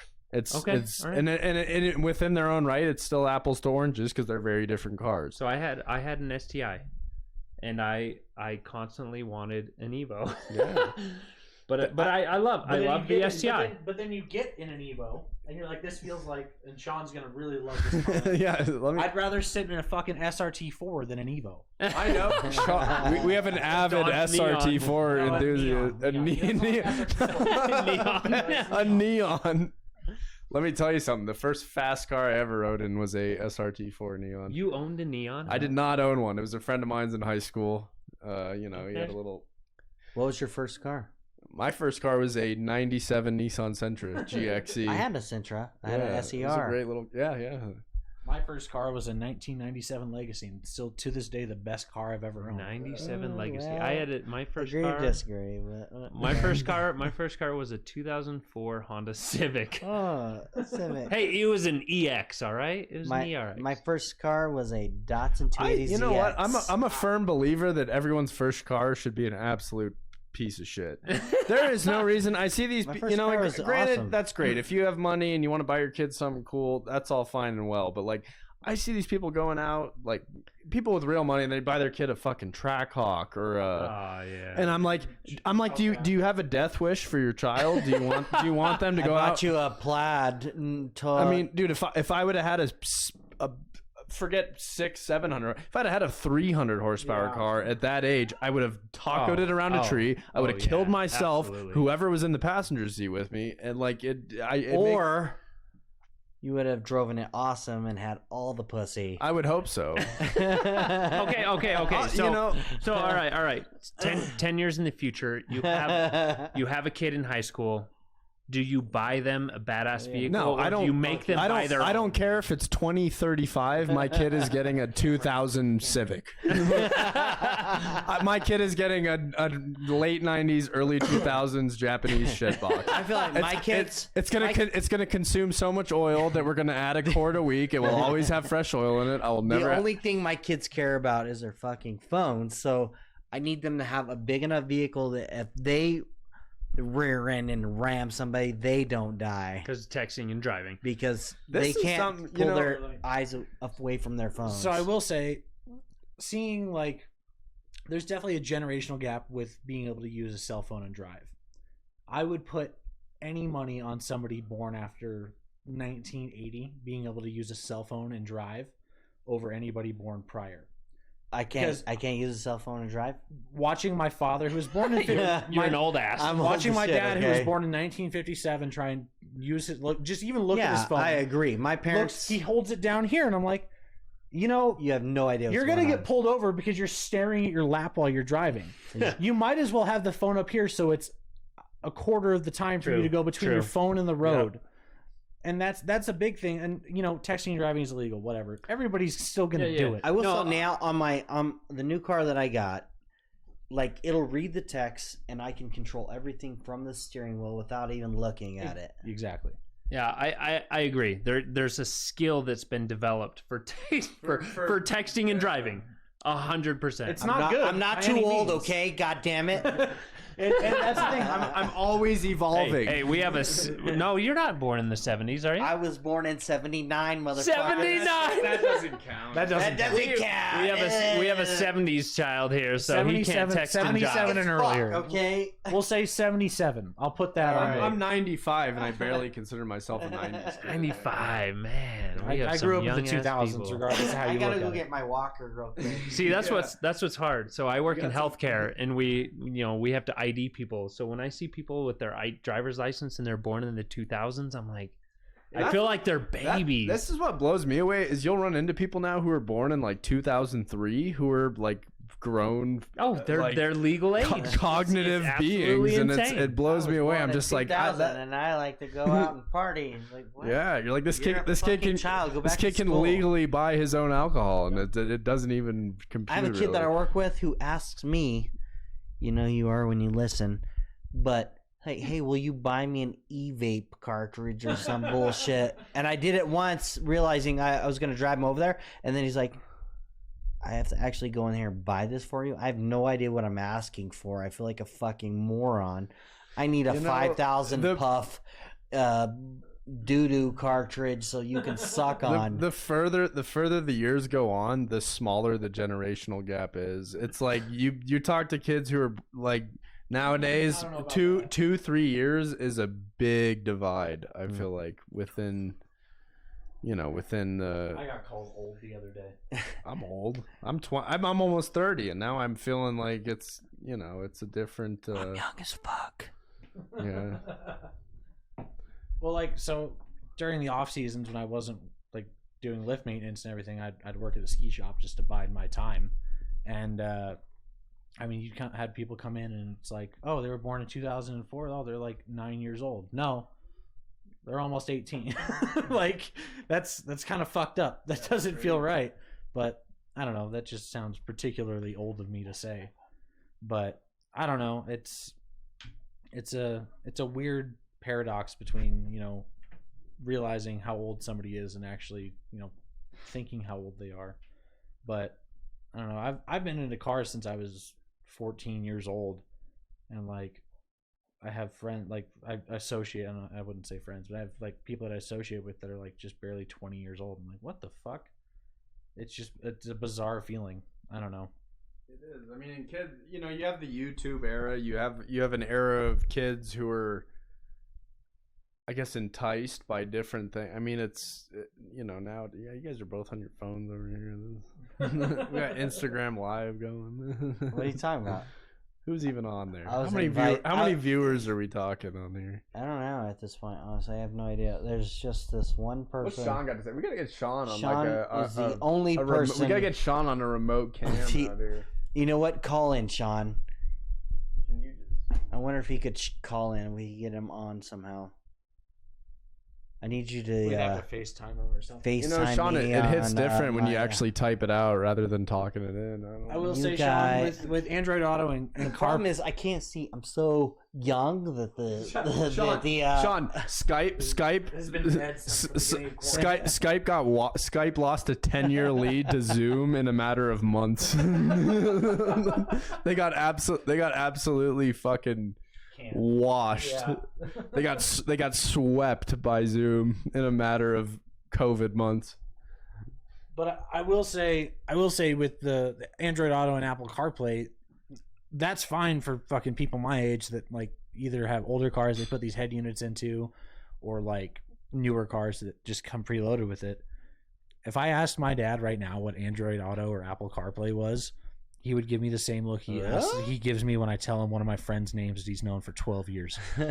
It's the same look. So I think it's just obviously it's a huge generational gap, and I don't think it's anything that we could really get past quickly.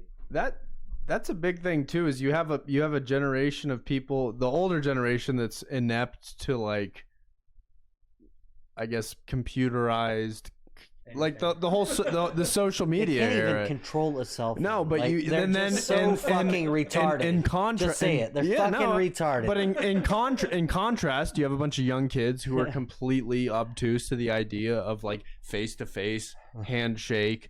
Like, they would not know how to even start a like an in-person like, they've done everything over social media, over. Like when I gave my mother recently my Amazon Prime, and I had to talk her through how to fucking log in and use the goddamn thing. Yeah, it's like there was a video on like Yellowstone. She's like, I want to watch Yellowstone. All right, here's my login information. And she couldn't even like figure out how to fucking log out of her old shit so she could log into mine. And I was like, all right, dummy, listen up. Yeah, we're gonna run a little seminar on you. See, Sean, Time my to dad, check you my into an dad old just person's hates home. technology and like refuses to use it. Sean, our dads are the same age. My dad will be 73 in July. My dad's 64, so not horribly off, but don't make excuses for old people. Oh, by no means am I. I'm just telling you my father is the way that he is.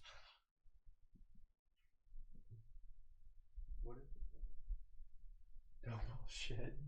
He doesn't work for Dopamine anymore. You're not hurting any It's feeling. old people shit. Oh, that's a dope bullshit. No, Sean, you're not hurting any feelings. no, by no means. And it's the same reason why I don't want Orrin Hatch making a fucking decision for me. It's fucking minutes from death. You could breathe on him wrong and he'd fucking keel over. But no, I think again it just comes down to the fact that old people ruin everything. And there's it depends on your definition of old people, but Sorry, what? I'm talking 70 plus years old. Y'all ruin everything. Old people are the worst. Obviously, there's exceptions because there's always exceptions to everything. There's some people that are really, on top of it, but you look at the average 70-year-old and you're like, Jesus. I don't know any. Most 7-year-olds this time at times check you into an old person's home or. And that's the thing is I don't want to Put a live. diaper I don't want on to live you. past 65 years old. I want to get like a year of fucking AARP benefits, and I want to keel over and die. Well, I'll say that. Which actually, you don't even I'm need to gonna be live forever. You don't even need to be old enough to get AARP benefits. You No. can sign up as soon as you're an adult. Yep. I feel like it's not a certain age. It's as soon as I'm not functional on my own. If I can't take care of myself, I think I'm done. I don't want to put my dad into a retirement home. No. And I know he doesn't want to be in one. My mom's told me as soon as I want to commit her to a retirement home, take her to Oregon and get her Absolutely. legally euthanized. That's what my parents Legally said too. euthanized. They're like, nope. If you put us in a That's home, nope, paraphrase. just kill us. Yeah, exactly. my dad told me, he's like, as soon as you really feel that I'm ready for it, just take me to Vermont or Oregon. Medically assisted suicide is what's going to happen. The only problem is Don't put your folks in a home. All right, what else are we at? Sean's right. How long have we been going for? Hour and a half. Holy smokes! Damn, this is a long. We need to talk about another thing that we had, as far as corrections on as far as the whole past podcast about Will Smith. Oh, not corrections. It's Jada just Smith- Jada updating. Pinkett Corrections. Smith is the worst person. Oh, Yeah, okay. let me- hold on. Okay, Okay. so you guys know, you guys know where we stand because we did the No Hair Don't Care segment on Will Smith and Chris Rock. So Dan and Andrew, what is your standpoint on the Will Smith Chris Rock thing? If you can't take a joke, then Fuck you really need to get you need to get the fuck over yourself. Okay, so clearly I don't supporting believe Chris that, Rock. guys. Listen. Just kidding. If something equally as offensive had been said about Will, what the fuck would Jada what would she have done? She would have gone up Just there. sat there and laughed her fucking ass off. And that's where, like, there's such a double standard. And granted, with all the publicity they're getting, I feel like there was an incentive for Will to, like, assert dominance in this situation and be like, yeah, I'm gonna go up there and show this guy. But, like, Yeah. it's such a, I don't know, what a moment in history, you know. But at the same time, it's like There's so much shit that's been coming out too with like videos beforehand with Will Smith and Jada. him; he's laughing his ass off. Oh yeah, yeah, he did. it wasn't until he looked over and was like, oh, okay, My that like wife's hurt. pissed off. So I Hey, better do something. if you can't take a joke, fuck you. That's my, like, if you do it, you know, Yeah, Be- and I mean, be able to find the humor in things. Yeah. If you're gonna slap a comedian for a joke, why not slap the kid that fucked your wife while your son was home? I will say, just so you know, I thought the same exact thing, but I saw an interview where it showed like they were talking about this whole situation, like what she was doing while they were slightly separated or not. So I don't want to give him credit, but at the same time, I think they weren't technically like together when that happened. I mean, they were still legally together. Yeah, they were married, but well, marriage is a joke, and Marriage is a made up thing. It's made do up. we need to touch No, on I this just- marriage topic, Chris? Jared, how many times have you been married? This Oh, you had easy. How many We times gotta you guys wi- been married? Zero plans. Hey, Never. they're young bucks. we They're gotta young bucks. wind I've this got down. one under my belt. I got two. How old are you, Jared? I'm 34. 34 already? Woo! I'm young as fuck, boy. Sean, he's in an involuntarily cuckold relationship. Anyways, Sean's the hot take. I'm not dude. against marriage, but Your life ended because it's been going for so long. Live video. Like, has fuck ended. you don't have enough viewers for this. Oh man. No, And just I go live genuinely again. think I genuinely think Will Smith handled it a little aggressively. Granted, he did what he felt was necessary for him to take back control of the situation. However, he was fucking wrong. Back to testosterone fueled actions. It was Well, no, I mean, before all the footage was released, like you Hey, listen. you clearly saw Will Smith was Listen. laughing. Hey, listen, guys, forget Will Smith and Jada. Chris Rock, dude's not pressing any charges. Yeah. He was just like, you know Hey, what? He handled it like That a champ. dude bounced back so quick from that, just to like, this is a moment for history right Hey, here. that was the best Props- publicity for him. Props to got a special coming. props to Yeah. Chris Rock's wit in that scenario, Oh, yeah. because he bounced right back out of it like it never even happened. watch him and he looks like, I could say some shit. Oh, he was blown away. this He is the greatest night in television. absolutely, and it really was like I heard it If you- boosted his sales for all Oh, of his yeah. comedian, and like his first one was like he said, Will Smith just slapped the shit out of me. Like, yeah, what an incredible moment in Yeah. history. Yeah. Like, Yeah. that- Oh yeah, that was- it boosted. and his that numbers was like that was a crazy. tweet I saw. I was like, I wouldn't have even known the Oscars happened had not had that I not. honestly didn't until I saw like the Will Yeah, Smith thing. and But it's like very true. Like they were yeah, saying, like, there would have been no Chris public. Will's bullshit Yeah.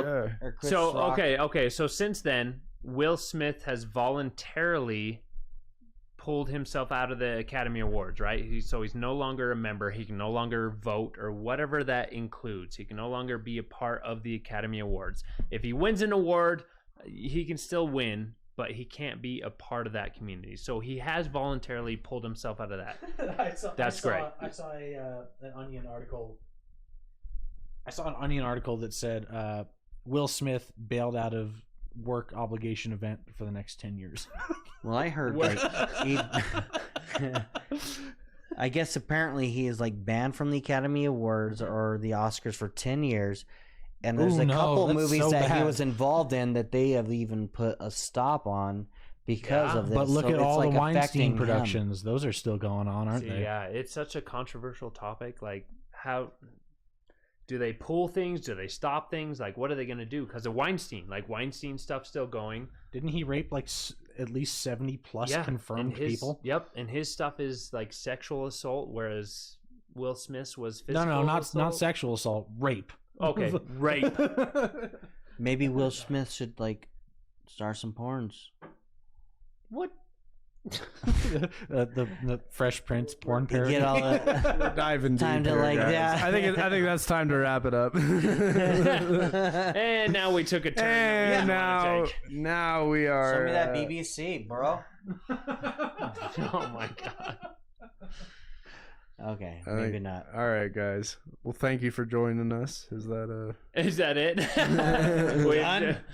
He's banned. What for else is 10 going on years this from the week? Oscars. Anything new? No.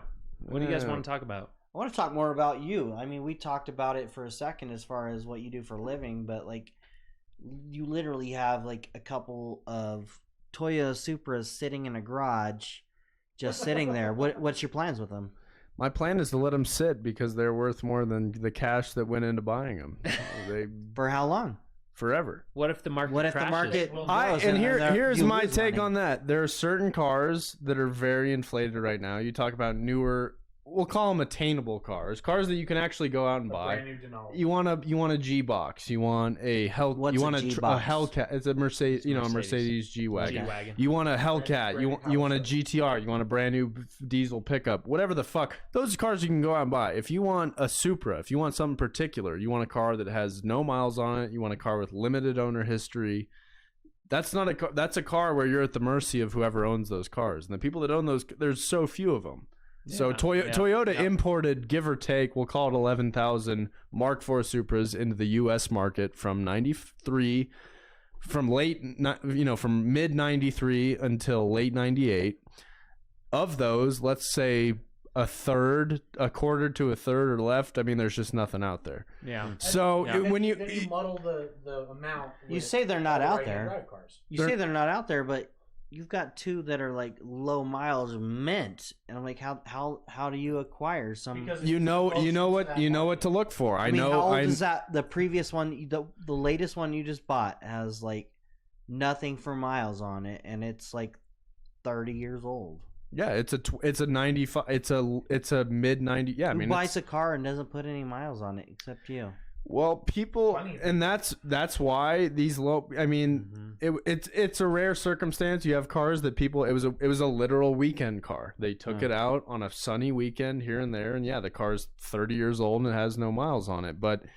That is why with Supras, this is a car people were taking. They were hot rodding the shit out of them. They were building them. They're caging them and putting. A lot of these cars have been totaled out and burned up and chopped.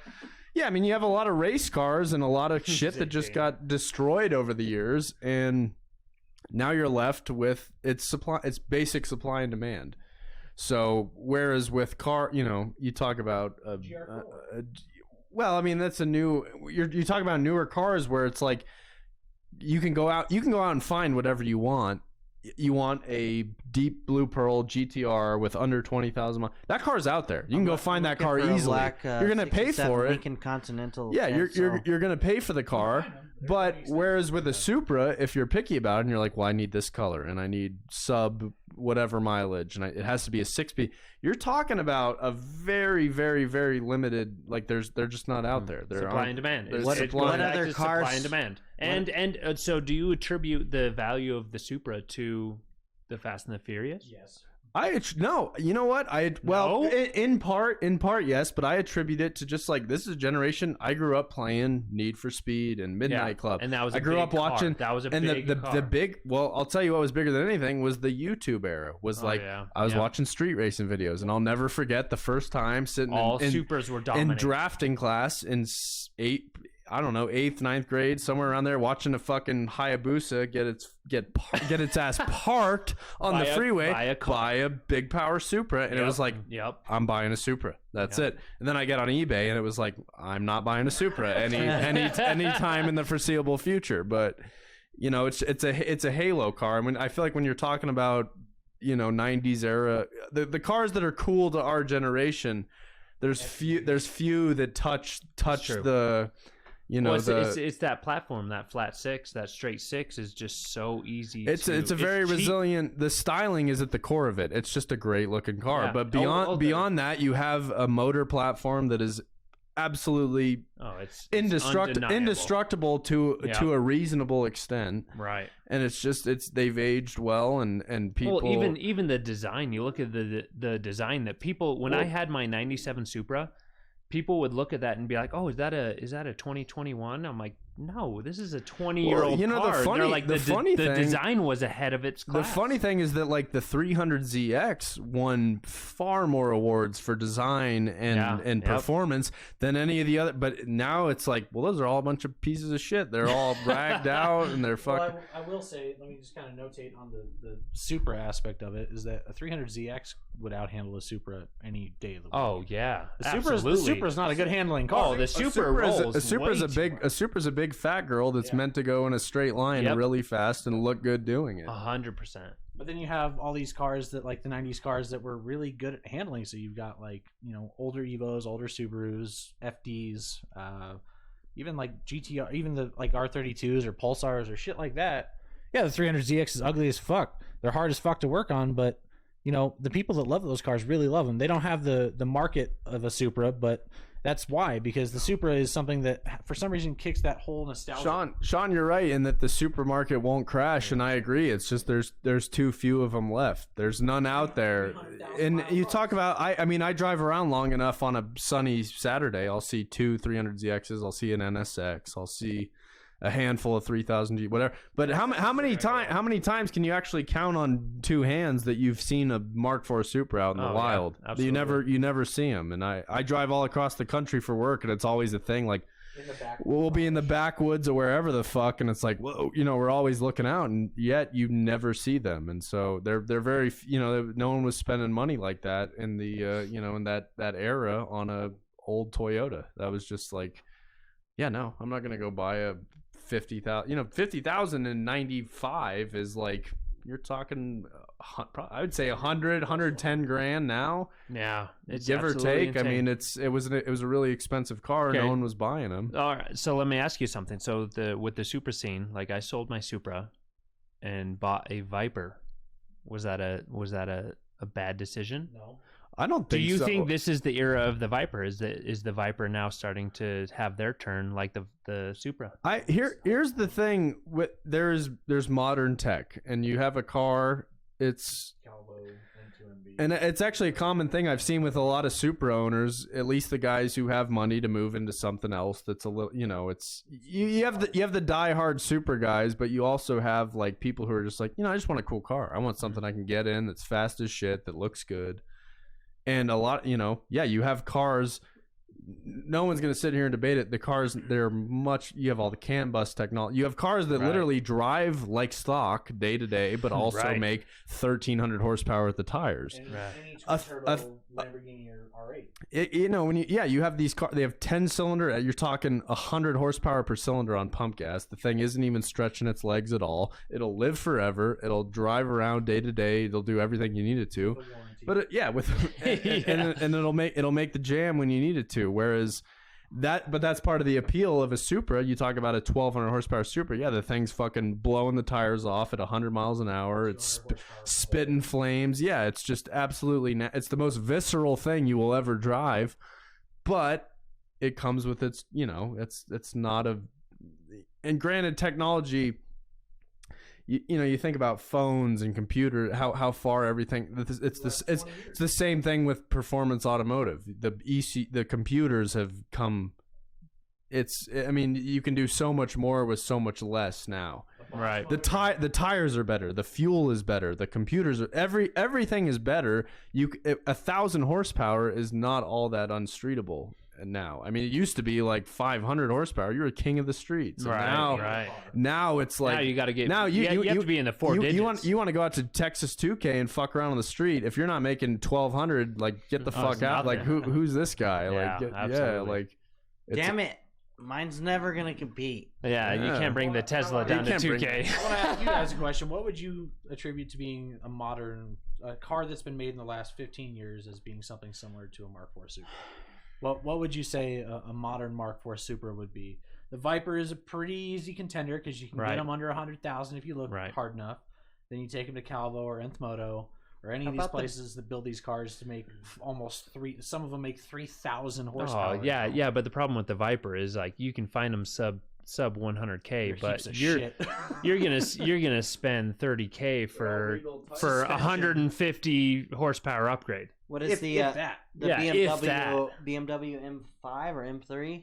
The sedan that was before the Tesla was like the fastest sedan out there. M5, I think it was the M5 competition. It was only M5.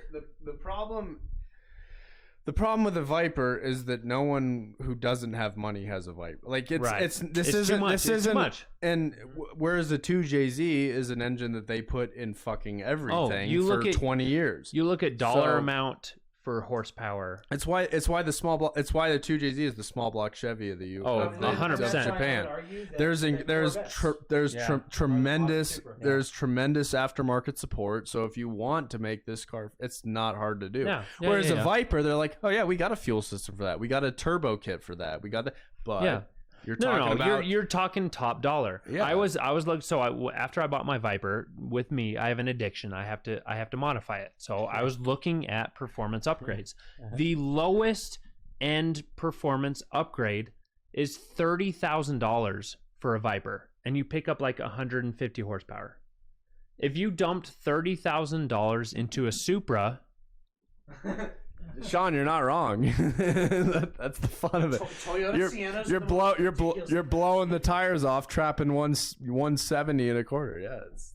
That's the fun of it. No. Yeah. So looking at So with the Viper, $30,000, and I get 150 horsepower increase. So I'm sitting at what parts? Headers. That's just headers. Headers. No. So it's exhaust, head, and cam. $30,000 you have to drop. Actually, now because there's a lot of things that have changed. You have to have a Motec, so it's almost $40,000, and you get 150 horsepower. If you put $30,000 or $40,000 into a Supra, you're a 2,000 horsepower monster. You pick up a stock 6-speed Supra. You put a set of injectors, a fuel pump, and a feed line. You use your factory return with a 5/16 push lock off the regulator. You literally change little to nothing, and you have a car that makes 800 horsepower reliably. So I bought the most expensive upgradable machine. I get it. So that's where Andrew's right. I think I agree. The Corvette is the modern day Supra. Because you can put a C6 or C7. Yeah, C6 or C7. The C8, not so much. Eventually it'll get there. Yeah. But the C6, C7 dollar amount to horsepower is the modern day Super. Out of the box resiliency, you cannot beat an LS or a 2JZ. Yep. That is it. I don't care what your argument is. Those are the two motors that they put in everything. There's no more aftermarket support for any other platform in the world. Yep. They're the most readily available. You know, if you're a stock bottom end guy and you fucking motherfuck the shit out of your motor, you could go to a pull. If you got the drive to go pull a motor at a yard, you go to a pull and pay. You find a SC300. Yep. You yank the motor. There you go. There's your bottom end. Even I UZ is definitely an underprivileged platform in that sense. Yeah. The UZ it came in literally everything Lexus made from 93 to 2002. Yep. So I feel like that's a platform that didn't really get the appreciation it deserves, because when I worked at Subaru, we had a guy come in and we did our own version of Cash for Clunkers that was subsidized by the state government, and we put glass beads into an intake manifold, put a brick on the gas pedal. It ran for 2.5 hours Dang. on red line with glass beads in the intake manifold. Crazy. But dollar for dollar, pound for pound, there's nothing that you can't beat. Or current day, obviously Jay-Z parts have gone way higher. It's just But you look at any small block fucking Yeah. LS or Gen 4, Yep. Gen 5 motor, It's true. you're not going to have a problem going to a junkyard It's and finding true. a 5.3, a 6.0, even a 6.2 if you're really lucky and you find something with a Vortec Max. Hey, on our live feed, so Sean's talking about the K series, the Honda K series Those motor are also too. those are getting Absolutely, there. K series. You look at Texas 2K and the cars that were running those modified K series, they're keeping up with all the supercars. Mhm. I mean, they're absolutely insane, and I'm sure they spent half the price or less. Mm-hmm. And there's For a plenty of K-Series. great underappreciated platforms out there. The problem is there's no aftermarket for them. And that's where the Supra was king, because everything in Japan came with a JZ. Yeah. In one way, shape, or form. Yeah. For 20 plus years. Yeah. They're out there. There's no shortage. Mm-hmm. Yeah. No, but that's the thing, is that you can go to any junkyard and you're going to find 30 Chevy pickups with a fucking LS, Right. with an iron block. Yeah. So I think that's where the LS has become the modern 2J. Oh, absolutely. Even though people say it's the beef or the N54. Yeah. N54s are heaps of shit. They make Yeah. really good power when they work. Sure, when they work. I think the B58 is more on track with a modern 2J, but they're still in cars that are too highly or too. The best part about, like, if you were to get a more modern car versus a Supra, is the fact you can go to a bank and finance it. Yeah, that's true. That's true. And that- What's your opinion on the new Supra on that platform? I genuinely love the Mark V, and I think the stuff that's actually being done with it is really great. There's the aftermarket support is actually really good now. I think the biggest fuck up that they had is not putting a ZF8 yeah. with it. Yep. The ZF8 is a great, and I'm not particularly a huge fan of automatic transmissions, but ZF makes a great automatic transmission versus the Asins that came in all the old Toyotas and stuff like that.